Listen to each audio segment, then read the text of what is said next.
Welcome back to another episode of Cap's Corner Store Conversation, where we bring the corner store anywhere and everywhere we want to in the illustrious 5 boroughs. I go by the name of Caps. Bang, bang.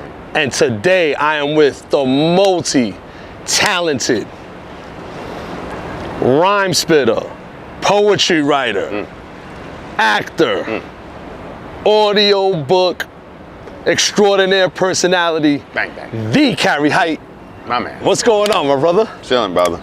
Good to see you. Likewise, man. In a minute. It's been a while. It's been a while. I hope y'all see the resemblance here, because we basically, Indeed. we brothers. You know what I'm saying? Like, Yeah. so this is like no big thing. Like, we just kick it all the time. You know what I'm saying? And since the pandemic, we haven't been really able to kick it. So I figured we bring it over here, man. Just talk about some stuff, man. So Let's do it. I gave you a big intro. Yeah. Just give the folks, a basic, who you are, where you're from, and that sort of a. All right. Cary Hite, what it is. Originally from Brooklyn, Planet Brooklyn. Grew up mostly in Hollis, Queens. Shout out to Queens. HOLLIS, you know what it is. Yeah, my travels, life is funny.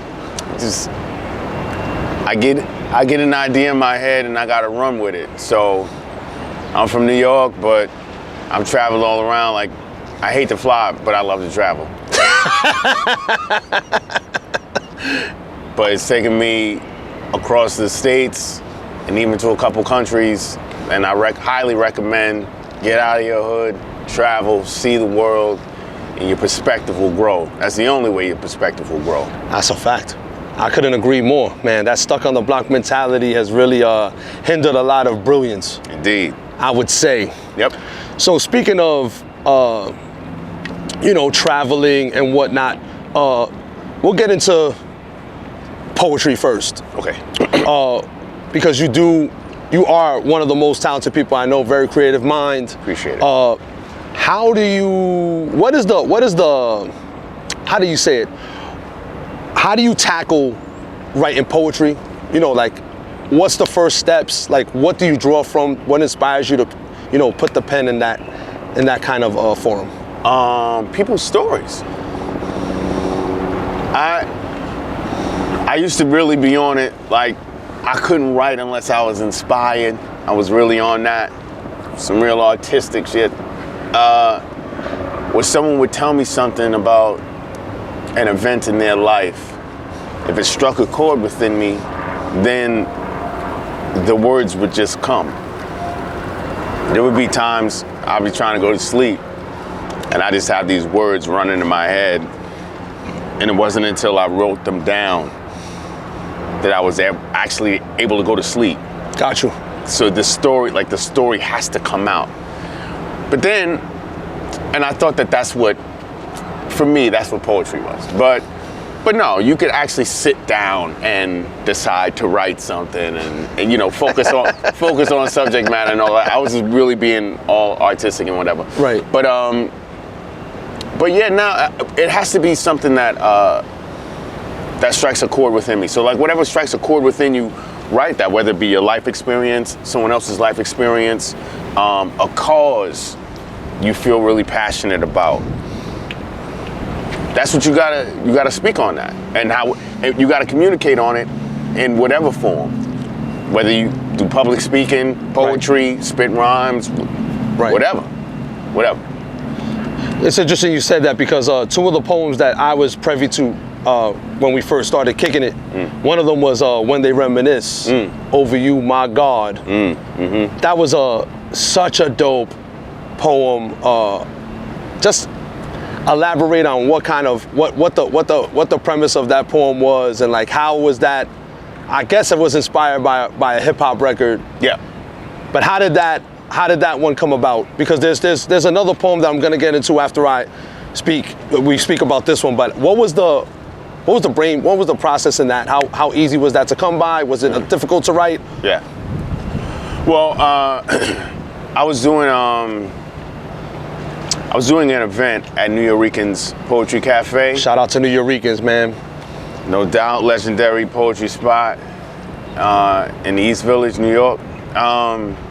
And basically for the poetry section, the curator said you could have two pieces you already wrote, but you have to come up with a new piece. Nice. So I had a couple other pieces I had written already in the canon. So it challenged me to come up with something new. And again, like I said, I was someone who needed to be inspired. Got you. I needed something to really spark me up. Right. So this is really one of the first times I had to sit down and come up with some new shit. Got you. So that was the first part of the inspiration. Then, you know, I mean, hip hop is language. The language we use today, where's its foundation? In hip hop culture. I agree. I could not agree more. That's why I always say there's whatever language, English, Spanish, German, whatever language you speak, there's always a slangology to it. I agree. Could not agree more. So when you know the slangology of whatever particular language, that's the language of the people, like the ones on the ground, on the foundation. Agreed. The blue collar, you know what I mean? That's a fact. So you speaking to them every time you engage in slangology. And there's no greater form of that than hip hop. So that was a big influence. And when you reminisce, like I was thinking about what is the subject matter that people really connect to. And in the time even, it was like being in a relationship. Right. But relationships that you have, relationships that you lose. Doesn't have to be romantic, whatever it is. Sure. But this particular one was a romantic one. Gotcha. So then, you know, just kind of digging into my own self and fleshing that out. And just, you know, just taking you on a little ride. What we thought it was, the excitement of the beginning, what the meat of it was, expectations and all that, and then what the result of it was. Gotcha. What was learned, what was lost, you know? What are you left with? I agree. It's so funny how you explained it, because when you listen to the poem, I suggest you guys go on YouTube and punch it up. Cary Hite, When They Reminisce, great poem. I like how it progressed, you know, with experiences and, you know, being able to relate your experience and see how everybody has a similar experience in some way, you know, shape or fashion, you know, whether it's a friendship, whether it's, you know, whatever. I think that's one of the things that I love about hip hop music in general. You know, I'm also like, I've always gravitated to the more of the, people call it preachy or whatever. Conscious hip hop. Conscious, you know, with a message, you know, keeping it fun, but also, you know, driving something home. The other poem that I thought was like one of the most powerful things I ever heard in my life was the Man poem. Yeah. So it's funny how when you write a piece, there are going to be pieces that you connect with as the person who composed it, and then that the listener connects with due to their personal experience, whatever their experiences have been with what's being said. And that, the Man poem, that one is called Having It All. Incredible. And again, but it's like any relationship, that like writing, when people connect with whatever you've written, whether it's spoken word, hip hop, an op-ed piece, captions on IG, on any social media, Sure. It's how much of themselves they put into it that relates to you in your life. It's something that sparks their emotion, makes them feel something. And like any relationship, that has a beginning, a middle, and an end. Correct. And the end could be death, or the end could be a realization that this relationship it no longer works. Right. Whatever that is. But it has a beginning, a middle, and an end, like every story does. So if you just honor each part in the same fashion you live life, then you have something. I feel you, man. It's crazy because it's. I know people use the phrase like art imitates life a lot, and when you really break it down, I know a lot of people don't like that phrase, but I really gravitate that to a lot because it really does when you. I don't know why they don't like it. When you really think about it, right?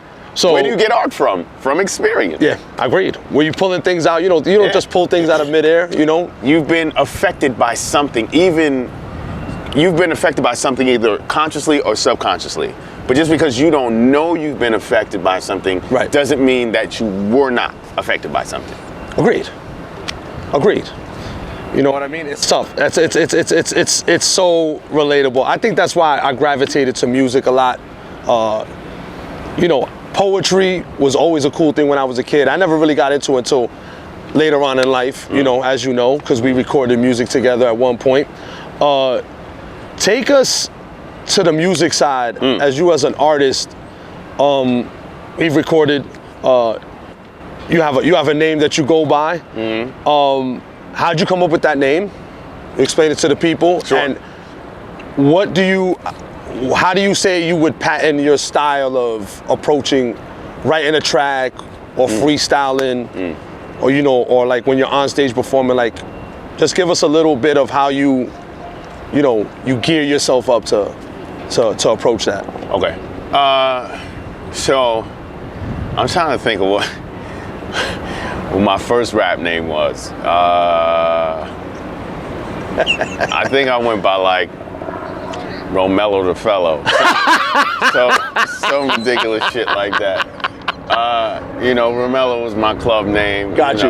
Yeah, I mean, that's a whole nother. Yeah, that's a whole. Listen, man. We ain't gotta worry about all that. But then it became Verbal Phenomenon, VP for short, because of my love for words, language overall, and how you can manipulate it, and the annotations you put behind words to create meaning. Correct. You could say the same sentence 3, 5, 7 different ways. They all have a different meaning, and they're all gonna invoke a different emotion out of somebody. So just crafting words and putting them together, phrasing them in a particular way to invoke emotion, which is what the written word is supposed to do. And hip hop, like any other form of music, is a form of oral tradition, coming from whatever culture you're from. So just adding to that canon from my own experience, things I've seen, things I've done, things I've seen other people do. No dry snitching, none of that. Exactly. But, just being a reporter on life. A lot of gems out there to be dropped. A lot of canvases to be painted. Yeah, people have been inspired by words that have been spoken in this manner. Like it's caused them to make a 180-degree shift in their life. They were going down one particular path, and then something they heard just clicked in their mind, and then they made a 180, and they owe it to that thing. Right. It could have been inside of them the whole time, but we don't know what's behind closed doors until we unlock them and open them. We don't always have the key. We may not always have the key, someone else does, but as soon as we get it, we know how to use it, bang. Now we've opened up a whole new avenue for ourselves. See, I told y'all, man, this dude got away with words, man. I could tell you. Let me ask you a question. So we'll go another question on the lines of music, and then we'll get into, more of the acting, which I think is probably like I think you get your biggest joy out of personally watching. Right. But as far as music, what is it about catching a beat and just going off the top of your head, off the top of the dome? What's the fun out of that? Like, what's the enjoyment? What's the difficulty? And how does both of those things, how does that challenge yourself to, sharpen yourself? Sure. How does that translate to you penning things up? Yeah. Life happens in real time. So I'm a big believer in always being present in the moment. So as things are happening around me, I'm an observer.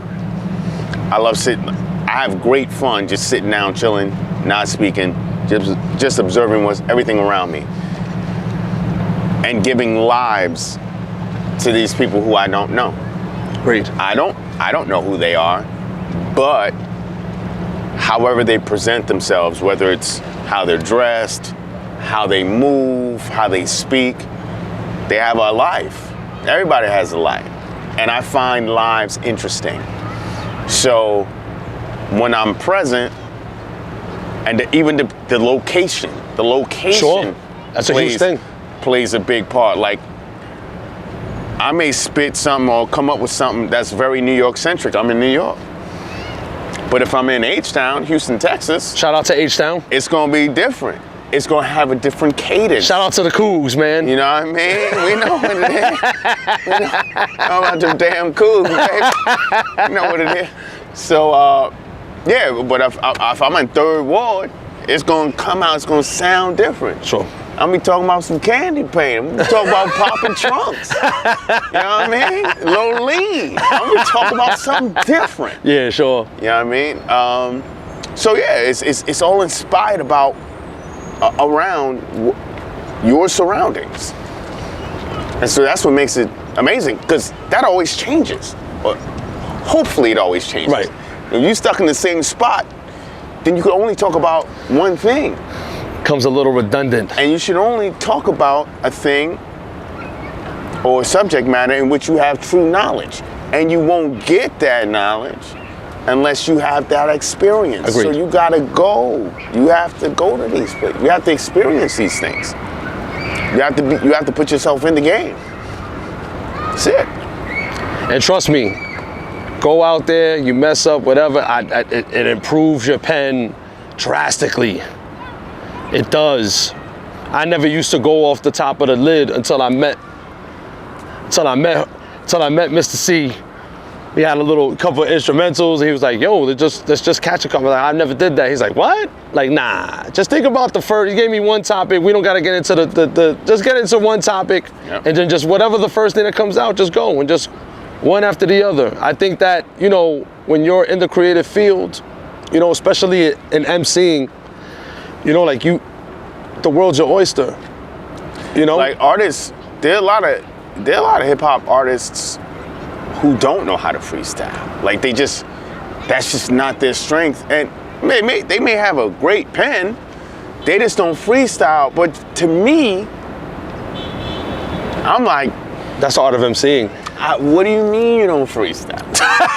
Like, that is the literal foundation. Shit, that's the truth. That's a fact. Like, you were moving the crowd. MC means to move the crowd, because back in the day, the DJ was why everybody went to the party. That's a fact. And the MC was just someone to assist the DJ until at one point in time, then it flipped.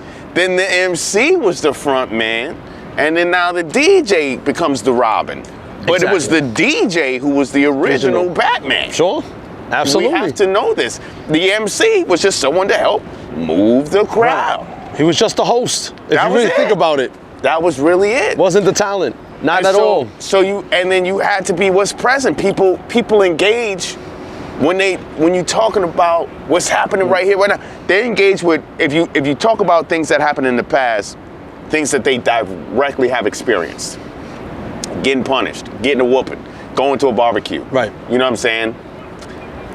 But when you engage people, and then also engaging people in the present, right here, you're talking about what kind of shoes I have on, what kind of jacket I have on, like my style. And like maybe this style is something that's gonna bring me success for tonight because I'm looking fly. Hey. Everybody got their eyes on me. Oh, shit. Of course you're going to be engaged. Of course. Of course. Now I'm popping. You've just made my whole shit hot. Yeah, pretty much. You know what I mean? Yeah. You validated everything that I thought that I was doing tonight. That's a fact. You validated it. That's Because true. you shouted out all my brands. And you know what I'm saying, in my moves. Thank you. Appreciate you. So of course I'm gonna rock to that. So yeah, like you have to have both. I mean, Common can freestyle, right? Black Thought, like we bring up some Mos Def, Talib. Shout out to the gods, we bring man. up these names, and a lot of them. It's funny. Funnily enough, we talk. You saying conscious rap. A lot of conscious rappers, they are monsters. Agreed. In freestyle, monsters. Agreed. Because they're well read. They travel. They see, like they're always in the present because they're in the past and they're in the present. Because they're trying to right the ills of the past so that we can right the present so that we have a better future. Agreed. We're not just talking about trap house and all that. Everything has a place. I'm not trying to like diss trap and all that, but at the same time, it's played. Like, come on now, we get it. So what we doing? We glorifying our downfall. There's a thin line between recounting what your experience is and then glorifying the shit. Recount it, good, but I don't need that many stories about what you've done and how you had to survive. I get it. You had to do this, do that. Now what? Are you going back into the hood to make sure that people who come up under you don't have to do that? Or are you giving them rules to how they should act when they're doing that? And that's what's happening. They're giving them rules of how they should act. Instead of rules how to elevate. Instead of, yeah, how to move out of. I've done that, like Hov said, I've done it so you don't have to do it. Correct. That's a difference between, are we not following street code?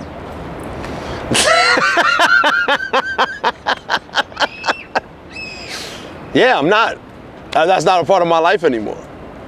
You know what I mean? Like It shouldn't be. Street code should be.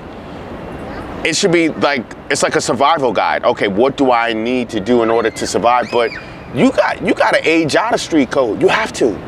You have to age out. You got to evolve. It's all about evolving. I think traveling. Or life will age you out. Yeah. Listen, you can either learn easy or you can learn hard. The streets will teach you a hard lesson. You know, for all you youngins out there, man, like travel. You can get your opportunity to get out, see the world. Even if seeing the world is an hour out of your neighborhood, you know, like see different things, be around different people. Don't know about everybody in your building from 1G to 18F. Who cares? This ain't 227. Like, who cares? Get out of good times mode. Yeah, like, you know what I mean? Exactly. That shit ain't dynamite. Nah, I'm trying to tell you. It ain't. You gotta get out. Little reference there. Little reference mode there for the listener. See some nature. There's nature beyond the Bronx Zoo. That's a fact. Like, get out. Drive up to Tappan Zee. You know what I'm saying? Go apple picking. Go apple picking. You know what I'm saying? Like, do some different shit. Agreed. I'm telling you, it'll change your frequency. Because that's what this life is. We frequency and vibrations. When we talk about, that's a vibe, that's a mood. We talking vibrate. We all come to it and express it in a different way, but it's all the same thing. A mood is a vibe. A vibe is a vibration. A vibration is a frequency. That frequency is a feeling. So what frequency are you on? Are you on? Agreed. Where you sitting at? There's a lot of low frequency ass people out there. Cut them out of your life, man. So when someone's like, yeah, I'm trying to elevate, they talking about elevating their frequency because it's on a low vibe right now. When you vibrate at a high frequency, you don't hear none of that low shit. You can't. And you know what happens when you vibrate at a high frequency? It gets real quiet. You can't even hear it. They either meet you up there, You can't or even hear it. It's calm, it's quiet. Can't even hear it. It's so high you can't even hear it. There you have it, guys. Listen, speaking from experience, and speaking about experience and travel, you're from Queens, you went to the University of Houston. Yep. I believe that's where you discovered acting. Well, How did you go from a pretty much a media major to acting? Well, it started with sports.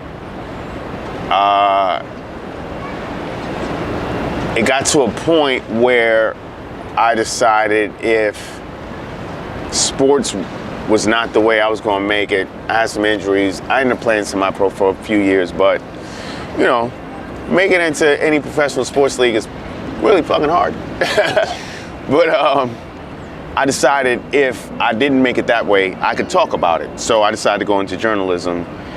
And journalism led me on a path to take some different courses that fell within being on TV. Got you. Being in the media. And one of those was Introduction to Acting.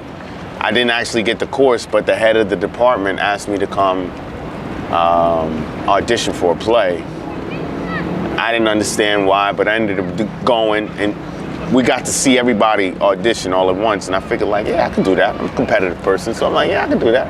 I got up there, did it, and like he kept calling me up, and then he asked me like, how long you been acting? I was like, I haven't. I've been a fool my whole life. Like, whatever.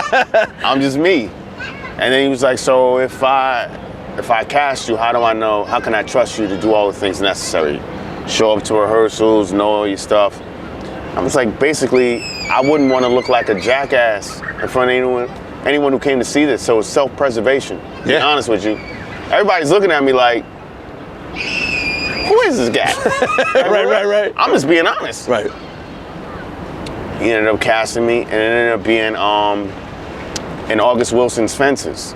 Oh, that is an incredible play. And it like put me on to who August Wilson was. I had no idea who he was. Incredible. And then his incredible work. And there's like really no coincidences. Like that was the perfect person. That was the perfect playwright to be my inroads. Got you. Because if it was a terrible experience, I wouldn't have done it again. Finished. I would have been like, oh, okay, yeah, I did that. That was whatever. I'm on to the next thing. But since it was and how it connected with the people, it's very therapeutic. And I'm that person that people call for that. So to be able to do that on a bigger scale and have people come up and be like, hey, here's my story, here's what happened. And like I said earlier, I enjoy people. People are interesting to me. So then they share their stories, and so now I just made another connection. So yeah, like if it didn't serve me in that sort of way, I wouldn't do it. I'm not trying to be a star. I'm not trying to, like that's not, I have no interest in that. What I do have an interest in is telling interesting stories from people who've lived a life, like things that we need to know, how people overcome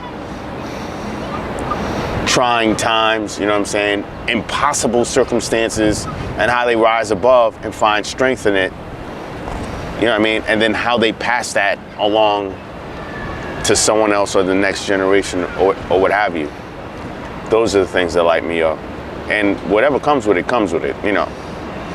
I'm not gonna turn down a check. Right, of course not. But, you know. But what I'm saying is that's not the thing. Like, being in the spotlight and getting money from is not the thing that drives me to it. Because let me tell you, there's a lot of broke actors out there. Trust me. If you acting for money, that is a fool's mission. You have to be passionate. It has to be a passion. It has to be. I've been doing this thing for a minute. And there's going to be a ton of people who have no idea who I am. But there's going to be people who are day ones and who have said, oh, it's about time. And other people are going to say, who's he? Or other people are gonna call you while you're recording in your booth. Sometimes. Also, that happens. When you accidentally have your telephone number on your website. Sometimes that happens. Lesson learned. I ain't know any better, but I learned. So you've been in multiple plays. You know, you've been in the Chitlin circuit. You've been in places as, you know, weird as Maine and Vermont, and you know, where you would never think, you know, a play is gonna go on a run. Yeah. But you also do audiobooks, which to me is super duper interesting. And just hearing you speak about, you know, gravitating to stories being told, and you know, like how people persevere, and how do you take on that life of the book? How do you? I guess the question I'm looking for is, how do you bring those words to life and draw people to who these words are about and who they're for and what their mission was? How do you think of it as like I have to do well because it's a responsibility to the person that wrote the book, or do you just approach it as you're in a play and you're just portraying a character? I think it's all of it. I think all those things can be true. Because I mean, you've read some real books. You know what I mean? Peter Tosh. You know, you've read some doozies, man. So yeah, I mean, some of the top ones were Pimp, Story of My Life by Iceberg Slim. That's one people, like, to this day still comment on. Claude Brown's book. I read some books. I think what you want to do is, Claude Brown's book is Man Child in the Promised Land. But I think you're serving the writer, author. You're basically just bringing their words to life, what their intentions were in the writing of the book. You're bringing that to the fore. You're serving the story as well, and the characters in the story. And so, again, when talking about life and how people's lives are interesting, and talking about travel, where you've been, so you can talk about things in an intelligent way. Audiobooks bring all of that to life. Characters are from this place, that place. There's a slangology in all these different places. Agreed. Detroit slang is one thing. You know what I mean? You know, yeah, that shit was on tip. You know what I mean? Like, I need to get this chicken, but they not talking about food. No. Those who know. Talk about that guap over here. You know what I mean? So, like, versus Miami has its own thing. Houston has its own thing. New York has its own thing. So leaning into, and that's the language of the people. So leaning into these characters who speak this particular language then vibrates with the listener, because now there's an authenticity to it. So now you're not, while you're a storyteller, you're a narrator, you're a homie, you're a family member.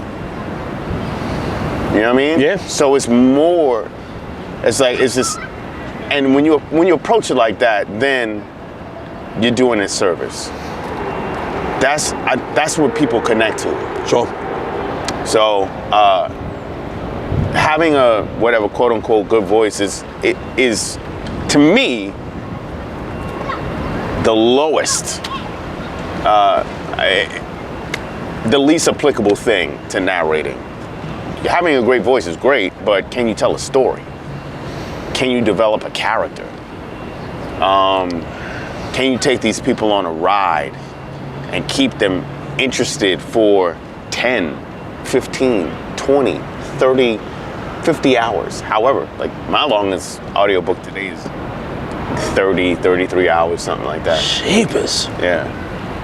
about baseball. But reading that made me love baseball a little bit more now. Yeah. You know what I mean? I fell out of love with baseball, but like reading someone's top 100 list, revisiting these players who I grew up watching.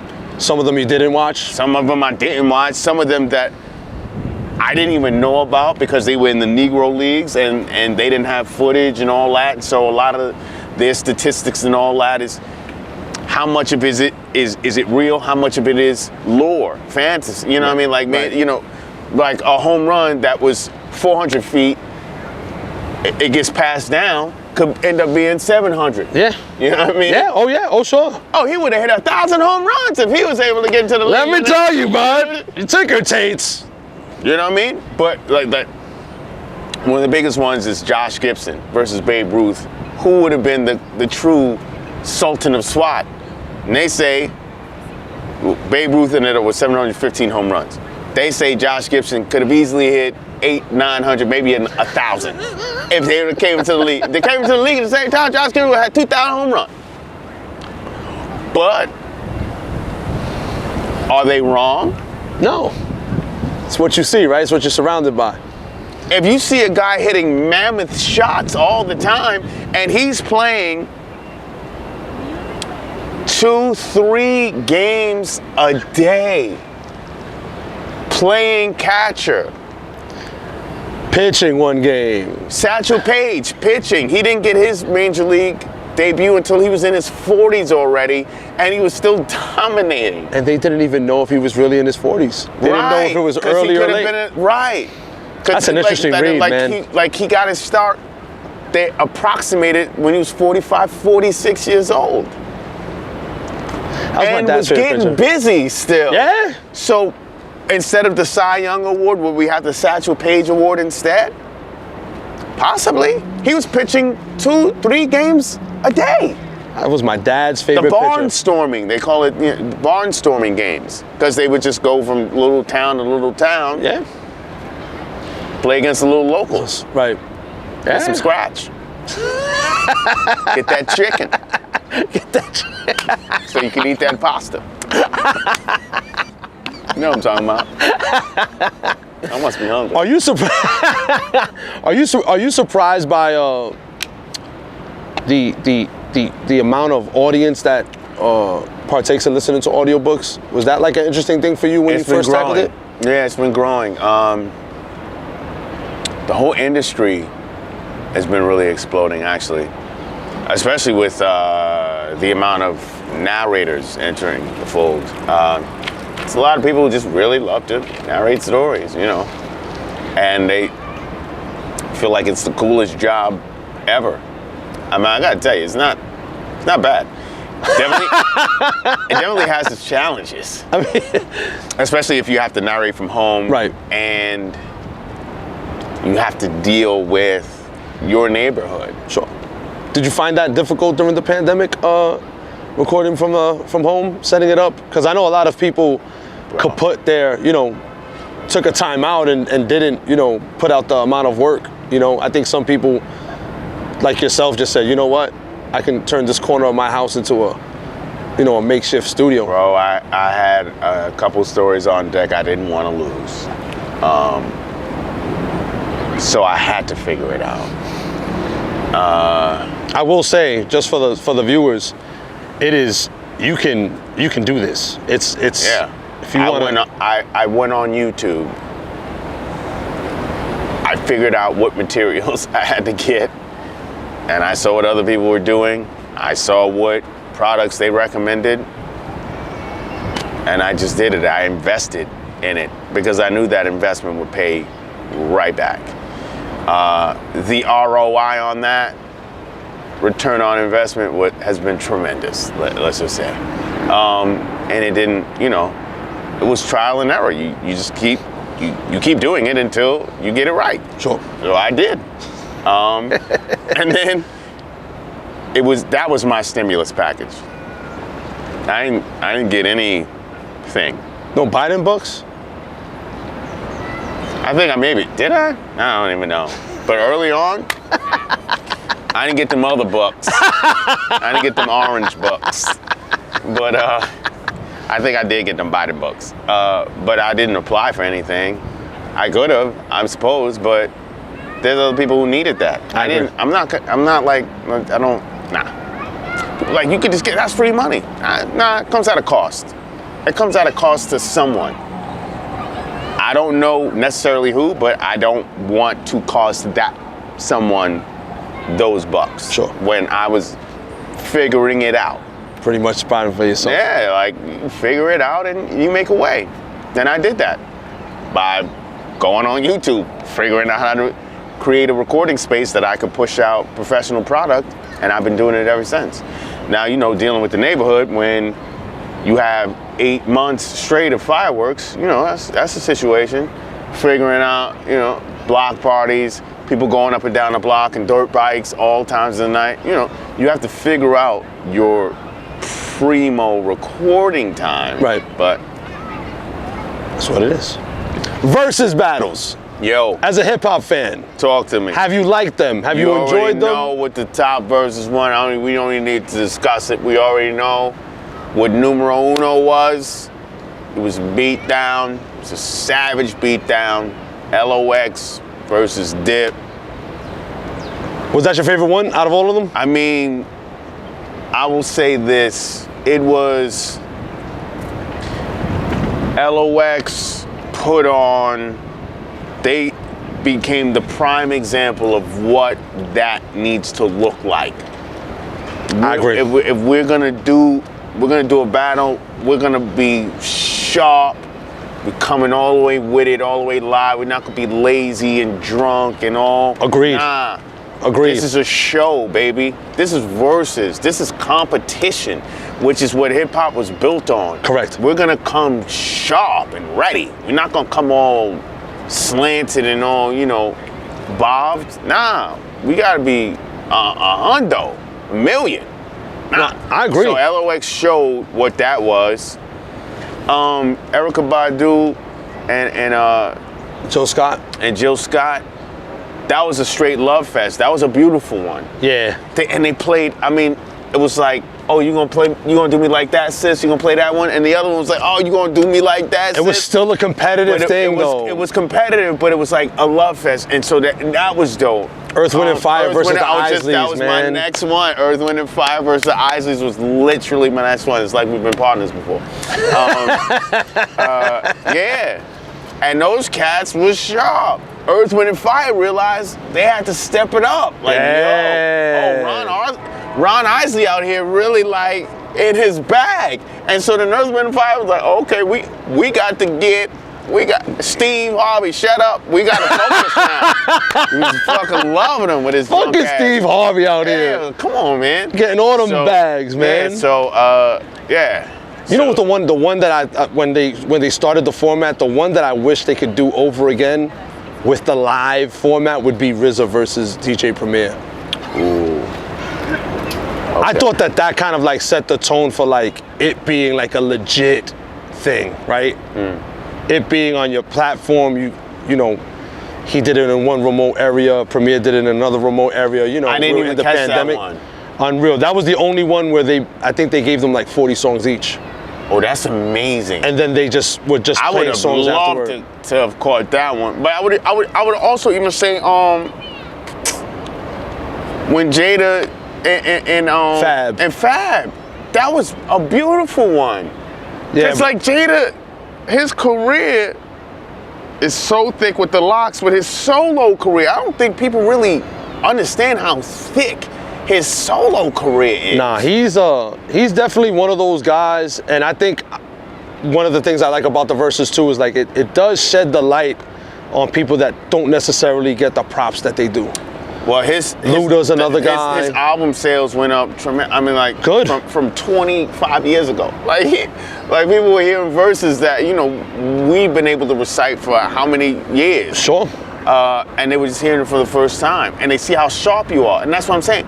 And this goes back to being present in the moment. Like these concepts. If you move through life in a certain way, you're gonna come against certain concepts and ideas constantly. They're gonna be constants, and it's just you're gonna understand that that's what life is for you, depending on how you move. And being sharp at all times when it comes to situations like that, it's going to set the tone. I agree, man. It tells people who you are as a person, as an artist. You're someone who shows up and shows out. If you could do a verse, if you could have two artists that haven't done a verses yet, who would they be?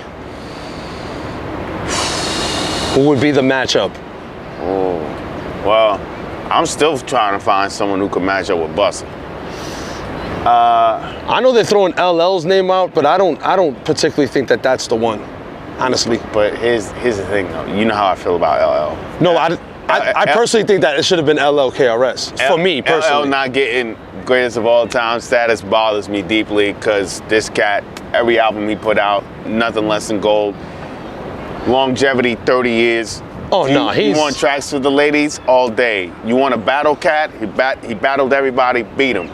Like, what do you want? Nah, he's definitely a guy that doesn't get his roses. I agree. I mean, LL is my guy. There's a generation of people that don't even know LL's a fucking MC. They think he's an actor. I know. Which he is. He's a great actor, by the way. Which he just, yeah. Talk about living in the present time, you know? Cool J, man.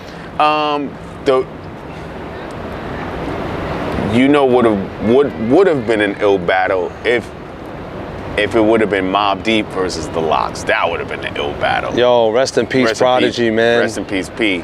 Who I was blessed to meet, collaborate with, and all that. I was very fortunate on that end. You talk about someone who could spit bars. He was phenomenal. His bars were just in the present, but spitting futuristic bars. Like he was a different. His distinct voice. You know, he had a very edginess to him, and looked like a calm, cool, collective dude at all times. He's like one of those guys that's like the quietest guy in the room. Yeah. Type thing. Yeah. So elaborate on that a little bit about Prodigy. Like, what was that like to collaborate with him? Yeah. You guys work with the same engineer? Yeah, and I narrated on a book that he wrote. He was just. As a person that listens to his music, right? Like, he was a dude from Queens who ended up moving to Queens Bridge. He was already taken in by Havoc and all that, and then educated parents. You know what I mean? A smart dude who just was in the streets, but smart dude. Which is, I think people have this perception that just because you're in the streets, you're not smart. Gary V said he'd take a drug dealer over a Harvard graduate any day. You know how to survive. Gary Vanderchuk said that. I will take a drug dealer's mentality over a Harvard graduate. Here's the thing, and I tell people this all the time. Black folks in this country, I call them the best improvers of all time. I'll tell you why. You're talking about the people who have been stripped of their culture, their language, their religion, everything. Stripped. Indoctrinated with a whole new language, religion, location, everything. Indoctrinated. You had some that were trying to hold on to the past and bring it forward. We did that with music and dance and all, as much as we could. Right. Everything else, and even learning this language when they were like, oh, you talk so ghetto, all that. You talk about people who, that's not our first language. English is not our first language. It is not. So how we figured it out how to speak it is the best we could do, especially when you were killed for learning. You were not allowed to learn. No. You were only allowed to learn enough in order to take commands. You understand what I'm saying? No. So in order to just survive and get by day to day, black folks had to improv. So if they had to say, oh yes sir, oh no, they had to look down on whatever they had to do you think they were like happy to do that? Hell no. Hell no. They were playing roles all the time. Survival roles. How am I gonna get through to the next, just minute to minute, second to second? best improvers, black folks in America, best improvers on the planet. They've had to figure it out every single day, all day, every day. And on a scale of 1 to 100, I guess Prodigy did figure it out, man. He did. And so when you're from the streets, but you still have an education, the same. My mother used to make me do book reports for her. My school wasn't doing that. I was reading books from the autobiography of Malcolm X. You know what I mean? Which is an incredible book. You know what I mean? By the way. It's like, it was different. I was going to rallies. I was doing other things. So I was getting a whole other education, but I was also growing up in the projects of Brooklyn and then going to Queens and then being in Hollis. When a lot of shit was popping over now. There's a lot of shit going down in Queens. Like when Biggie said, Queens dudes move in silence and violence, yeah. Yeah. That's a real bar. There was a lot of things. I had family in the Bronx. I was all over New York. I never was caged into one section. And I was mostly in all the knucklehead sections. But you know what to do, you see what to do and what not to do, where to be and where not to be. Sure. You're not gonna learn that in the classroom. No. You gotta be out. I agree. You gotta be out there. I agree.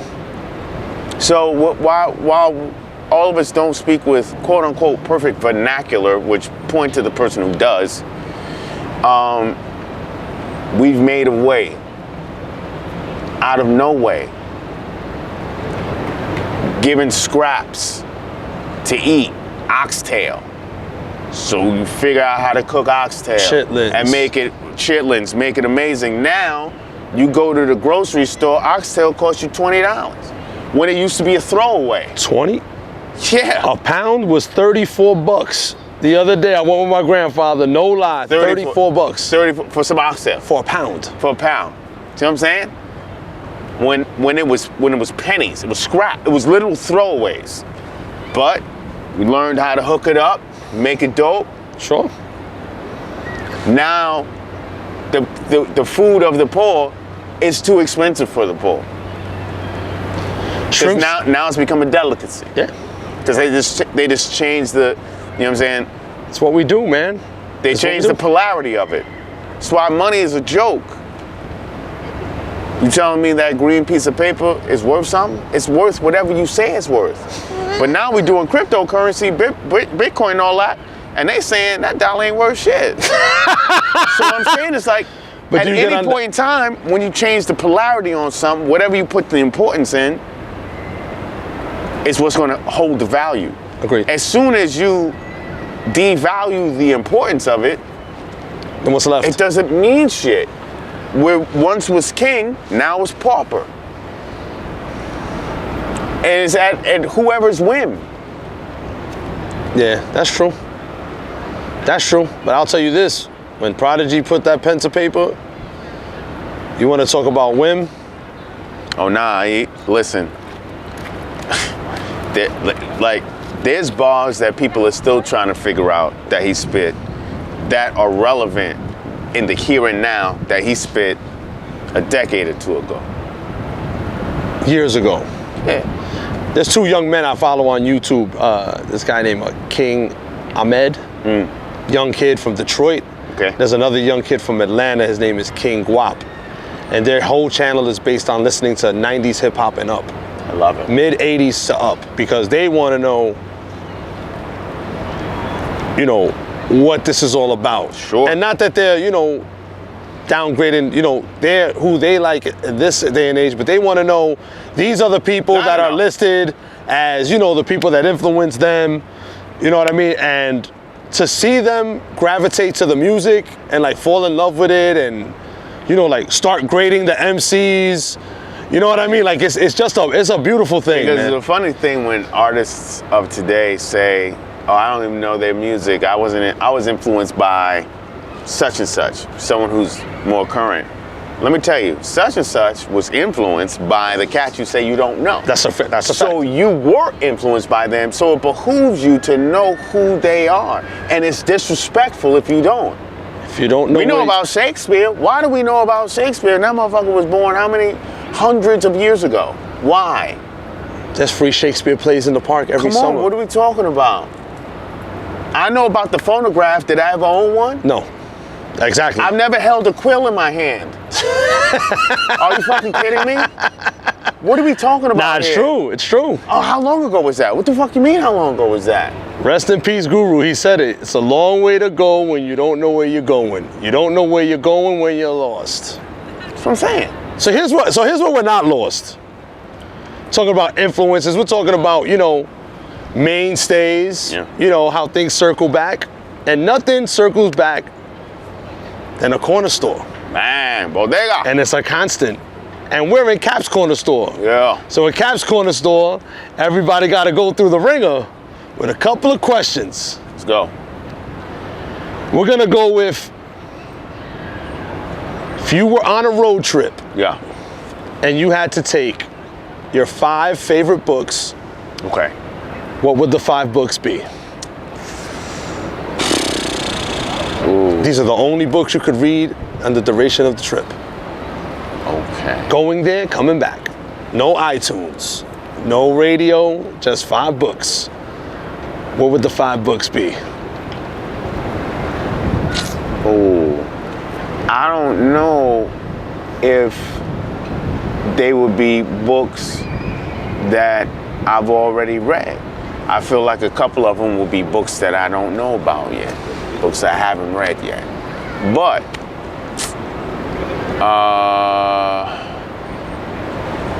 let me see. This is hard to ask me Gotta get them. because I literally read audiobooks all the time. So like reading, This is the Words with Friends payback here. reading for pleasure. Do not ask it for with Cary Hite. Do not ask for the smoke. He's a 700 player. Don't do it. Don't do it. So you better crowd the words, bro. You better learn how to get them little words in between. Yeah, reading for pleasure is a hard thing to do. I find myself reading more articles, like quicker hitting things, than whole books for pleasure. So I would say, like books that I've already read that I may have read for audiobooks. I would say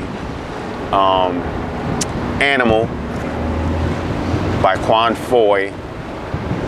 I love that series. Dope. I would say Man, Child in the Promised Land by Claude Brown. I would say My Grandmother's Hands by Resma Menakem, that book is blowing up right now. I would say, Spider-Man Into the Spider-Verse, because that was just like Bingo. That was huge for me. And Rest in peace, Stan Lee, man. I know, rest in peace to Stan Lee, for real. That must have been incredible to read that one. Yeah, especially as a comic book kid. Yeah, that was super dope.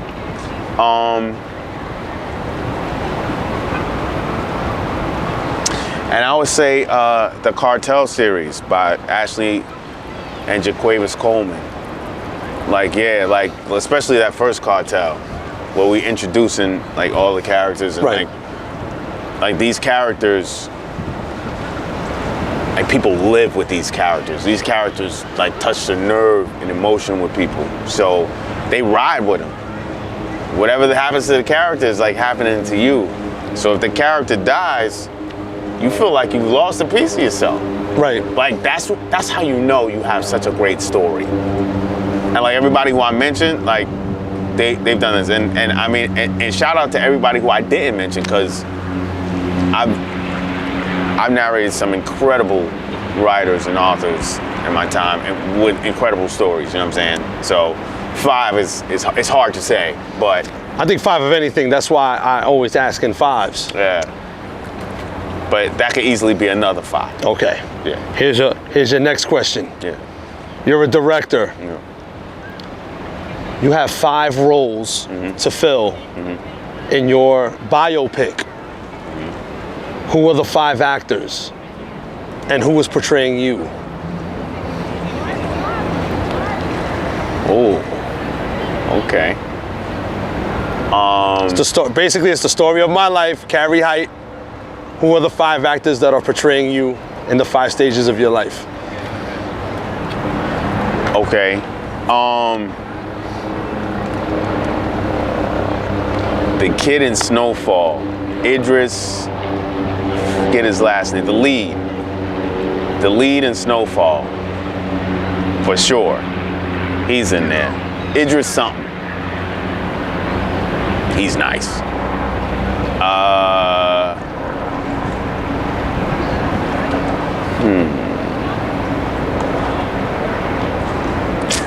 And 5.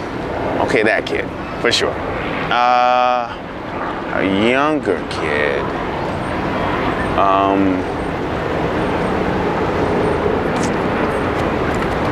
You know what? Maybe the kid from Power Book. You know what I'm saying? The lead. I had a phase. I was a real knucklehead. Malik, he's been a real knucklehead. Man, He plays a good real role. Yeah, he does. He does. Because you really could like hate him, but he's like doing this shit really well. So yeah, all right, I'll go him. I would say him.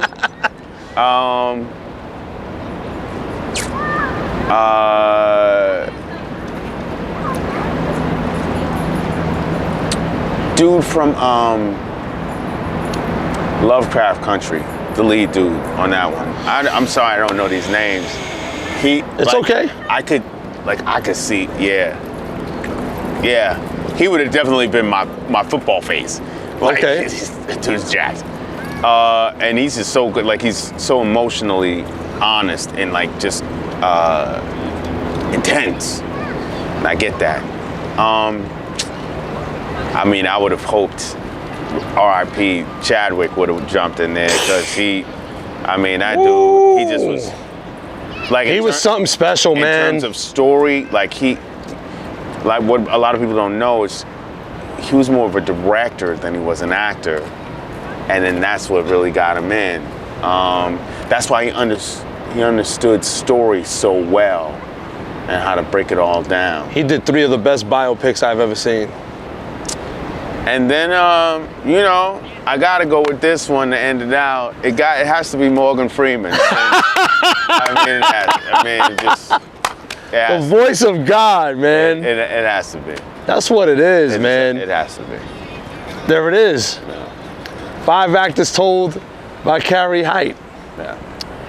All right. Your last 5 are here. Cary Hite's Music Festival. Okay. You got 5 hip hop artists. Okay. I'm sorry, 4 hip hop artists. 4. And 1 DJ. Got it. Who are the 4 artists and who's your DJ? Now, do they have to be individual artists or can they be groups? Individual. All individuals? All individuals. 1 DJ. 4 individual artists. Yep, and 1 DJ. We gotta kick it. Oh, we gotta keep it true school here. Damn. Only 4? Only 4. Fuck. DJ's the 5th. All right. Well, it's gonna be DJ Scratch. That's not even. Bingo. Shout out to EPMD. That's easy. That's my DJ.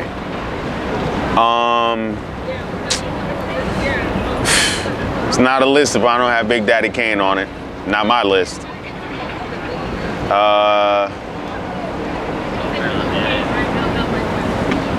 5 is hard, folks. 4 is even harder. I gotta go Nas.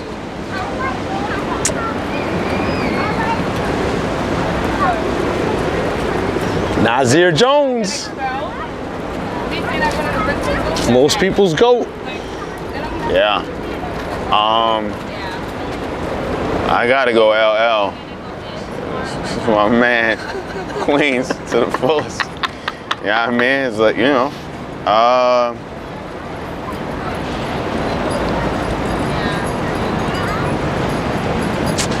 you know what? I gotta, man, this is hard. And no bias to any other coasts. But I'm New York to the fullest, baby.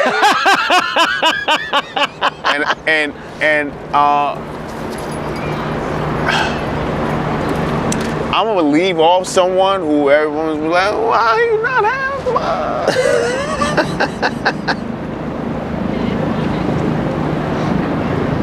I love it.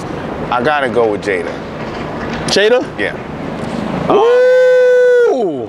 And I tell you, like, this is leaving out Jay-Z, Biggie, of course, obviously, and I get all DMX.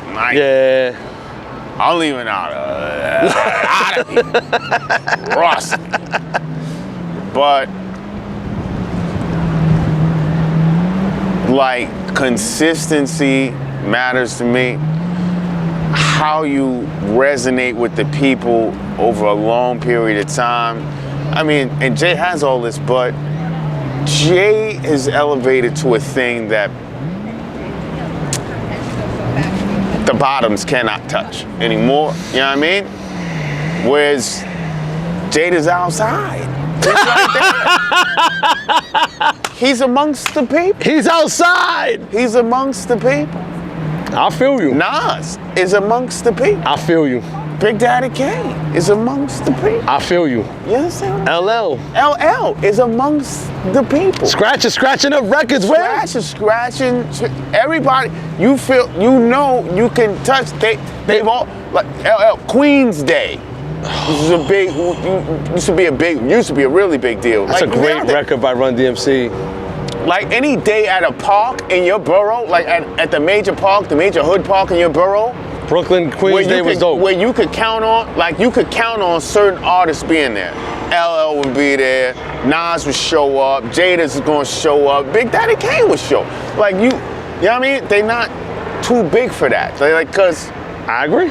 They're like in with the people. They are all of the people. There it is. So yeah. We're gonna go with another segment in the corner store, cause you going through the aisles and shit, you know? We're gonna go with this or that. You can get with this, or you can get with that. Okay. And we're gonna do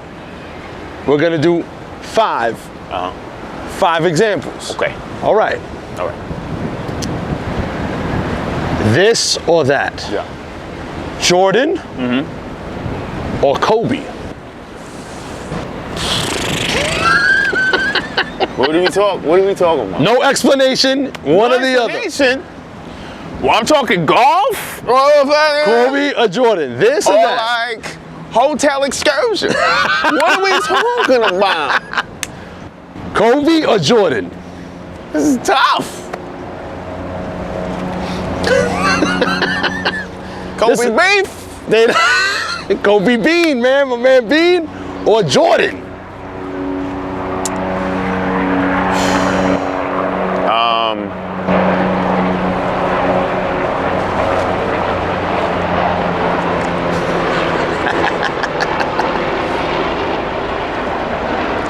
I gotta rock with Kobe. Boom. Yeah. Kobe, for me, was just so, and I'd say Jordan wasn't, but Kobe for me was more multi-dimensional. I mean, he retired from basketball. He had a championship with one of the most dominant players of all time, obviously Shaq. Correct. But then he was able to do it in a whole nother iteration. Correct. With Pow Pow. Yeah. Odom. Yeah, and Odom, you know. Those guys. Yeah, and where he was obviously lead dog. Like, he was able to do that. MJ never did it without Scott Pippen. Never did it. Boom. Never did it. And then Kobe won a fucking Oscar. And he started his own company. Like, he was interested in a lot of things. Like, he raised the profile of the WNBA. Correct. Like, he wanted to meet the CEO of the whole thing. Like, and like he was raising the profile of Female players? Female, not just even female basketball, but soccer and all that. Yeah. Like, Sure. So he just It's the right kind of ambassador to have. In a collection of things. Not to say Mike hasn't contributed to things and all that, but just like for a whole collection of things, and then what he was still morphing into. Correct. I gotta go Kobe. Comedy show. You got tickets. Same night. Yeah. Stand up. Yep. This or that. Yep. Dave Chappelle Yep. or Eddie Murphy. Dave Chappelle. Eddie Murphy has started apologizing for jokes he did in the 80s. Because of today's climate, and I don't like it. Like, the times were the times. I'm not about to apologize for being present in the moment during my times. Now's a new time, so now I may spit it differently or just some completely different. I'm not gonna go back, and David's unapologetic, and he observes life, and he says it from his perspective, and he always lets you know from his perspective, from the things that he's gone through. But then also the things he doesn't understand, he will engage with. And a lot of people don't do that. I hear you. I feel you. So he's rocking with Dave. Yeah. Rocking with Dave. Yeah. This or that. We're going football. Got it. More influential player. Deion Sanders Yep. or Lawrence Taylor. Fuck you. Wow. By the way, Cary Hite is a connoisseur of football. There's Man. Man. Man. More influential? Well, I'll say this. LT, the real LT. correct. Lawrence Taylor, there's only one. Only LT. Greatest football player ever. Got outside linebackers and defensive ends paid because of the sack. Yes, correct. Monstrously influential. Deion Sanders got the shutdown corners paid. Plus, made shutdown corners have to take returns.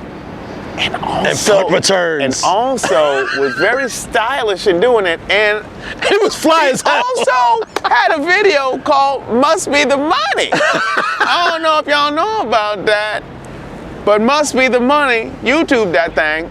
He had an S curl in.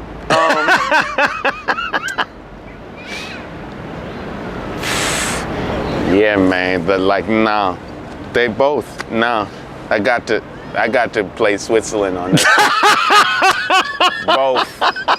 Both, man. You're not gonna Both? get both. But with a heavy F at the end? Heavy F. All right. All the Fs. That's fair. Yeah. That's those fair. Those are literally my two favorites. Yeah. So nah. Okay. This or that. Yeah. Your fourth one here. Yeah. You're in jail. Uh-oh. You gotta call somebody to get you. Okay. Are you calling Fred Sanford from Sanford and Son? Okay. Or are you calling George Jefferson from the Jeffersons? Who are you calling to pick you up? I feel like neither one of their ass would come to get my ass. They both cheap as hell. So I'd be stuck. Either way you look at it. I would at least with George Jefferson though, remember I could be like, I will work at your cleaner for a week straight, no pay. Fred Sanford is gonna call you a big dummy. Yeah. Like, I ain't going to the junkyard. I don't even want to be at the junkyard. Fred Sanford ain't got nothing for me. You go with George Jefferson. Yeah, I probably gotta go. Yeah, at least with George, I can offer my services Okay. in a legit business. Okay. Yeah. Here's your fifth one. All right. Your fifth and final. This All or right. that. In their prime. Right. Pam Grier Yes. or Rihanna? Oh, there was more to the question. Yeah. Riri. I thought I answered it already. Nah. Okay. Pam Grier or Rihanna in their prime? Still remains Pam Grier. Pam Grier. Yes. I feel you, man. Yep. I feel you. That was easy. That was the easiest one. Nothing against Riri at all. All right. If you don't know who Pam Grier is, please Agreed. do yourself a favor. Here's our last job. We got to close it out. Again, we're in the corner store. You are a native New Yorker. Yes. And you know your moms used to send you to the store. 1,000,000 times a day. Right? Yes. And then you would like, some people like myself would sometimes get hit off with a little $5 for yourself. Little store run. I mean, I would have to create my own little wealth on that. So you collected $5. Okay. Matter of fact, I'm the corner store fairy. Yeah. I'm giving you $5. Okay. In the 90s. Yeah. I'm giving you $5. Yes. What are you spending the $5 on?